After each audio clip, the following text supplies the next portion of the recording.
As you all know, I complain a lot about people who whore out on these NBA 2K13 informational videos, and I was contemplating earlier today because granted I should be doing my homework right now. It's Saturday night and my mom's gonna get mad at me if I don't, but I was on Twitter because that's what cool people do, and I saw this link that Rashidi, also known as Real 2K Insider, posted, and it was the ratings of all the NBA 2K players so far. And I don't think you guys really know this because other people are posting like actual information about the game, but really what I care about more than the game is the players' ratings, because I think that's very crucial to how the game plays out. And I'm probably not going to forgive myself for this, but I am putting out a View Horror NBA 2K13 information video. Yay! So here it is.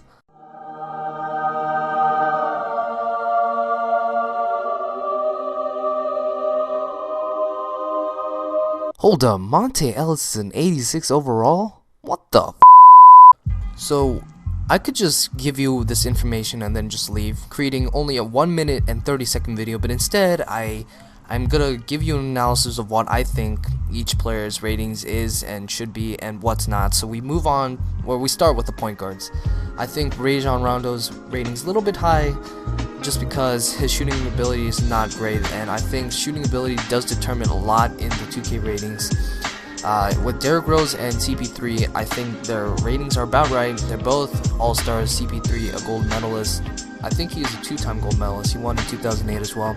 So that's that. Steve Nash, I'm not really sure, because Steve Nash is a great player, and I'm not sure if it should be higher. I know it shouldn't be lower, that's for sure. So we move on to the shooting guard very quickly.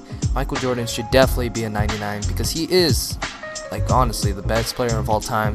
And Allen Iverson, this is kind of controversial because he is one rating ahead of Kevin Durant, as you see by Rashidi's comments. I don't think that's right, because Kevin Durant, I think, is going to be an amazing player. I mean, this is not saying that Allen Iverson wasn't a great player. He was, and I just think Kevin Durant is going to be a more consistent player throughout his career, because as we all know, Allen Iverson kind of dwindled at the end of his career. In Philly, he was amazing. Detroit, he was pretty good. But when he went to Denver, he just kind of faded off. And, we'll see. Kobe's Kobe. I can't really comment on that. And the biggest one is Monte Ellis, because I am a Golden State Warriors fan, and although Monte got traded to the Bucks, I am still a decently big fan of him. I just don't think he should be an 86. I think he should be lower than that, because as you see by the facts, he hasn't been to any All-Star games. He pads his stat a lot. I just don't think he should be an 86.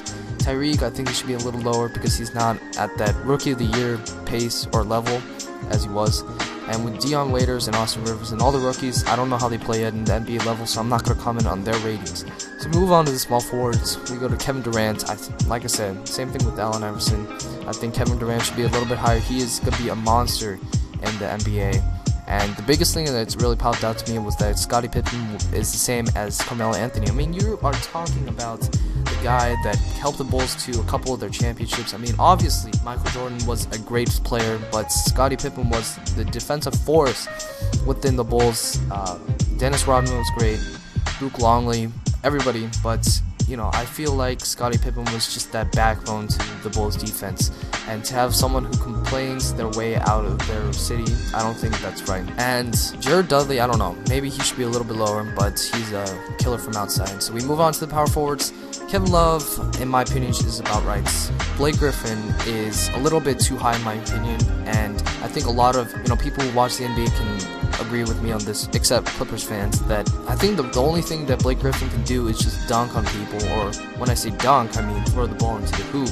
And the reason I say this is because he hasn't made consistent free throws, consistent jump shots, consistent post plays, whatnot. And feel free to disagree with me on this, because I know this is going to be a big topic, but I just don't think he should be as high. I think the reason he is this high is because he's a cover athlete. He's done multiple interviews with 2K, and he has a lot of hype surrounding him, so that's probably why. And I think that's all I got to talk about the power forwards. I mean, Amari, I think he's good, maybe a little bit lower, because he hasn't been playing as well in New York as he was in Phoenix. And last but not least, we move on to Andrew Bynum, the only center. I think he's perfect, I guess, because his rating, he's a good player. Yeah, definitely the second best center behind Dwight Howard for sure. and I'll be interested to see how he does in Philly. So I think that's it. I would like to hear you guys' opinion, because obviously mine is not the only one that matters. I mean, if it was, then this channel, I would probably close all comments, whatnot. But I really want to hear your comments, what you think about these ratings, what you think about my opinion, and put your opinions down. So my name is Andrew, also known as Judgment35. I thank you guys for watching, and I will talk to you guys very soon.